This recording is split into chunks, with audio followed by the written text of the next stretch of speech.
Hi guys, for today's vlog ay magluluto tayo ng ginisang ampalayan po. Naggisa na po ako ng bawang at sibuyas.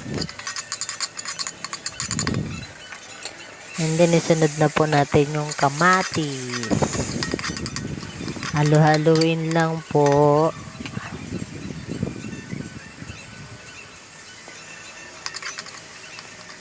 At durug-durugin yung kamatis.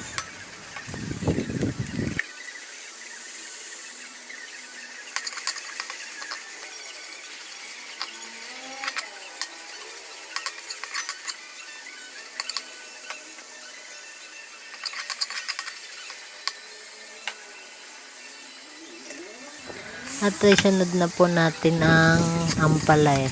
Halo-haluin po para mag-mix po yung kamatis saka yung ampalaya. At yan po ay lagyan na po natin ng ginisa mix. Baka naman. At asin.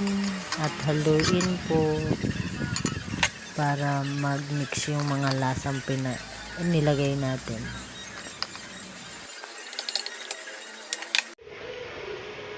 At ayan po, isunod na po natin yung itlog. Batiin nyo na po yung itlog bago nyo po ilagay para hindi po magbuo-buo. Ayan po. At simutin po natin para hindi sayang.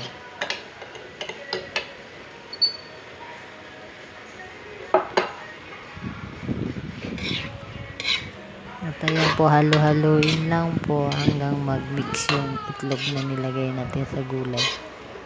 Pagpasensya nyo na po pag may narinig kayong umiiyak, anak ko po yung nagising na.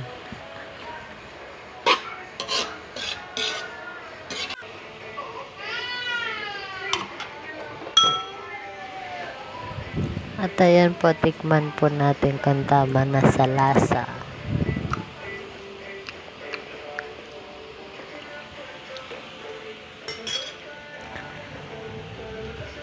At ayan po, nagdagdag po ako ng asin kasi kulang yung panglasa ko.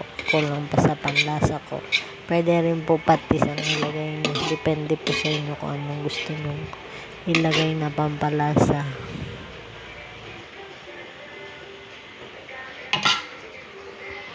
At ayan na guys, luto ng ating ampalaya.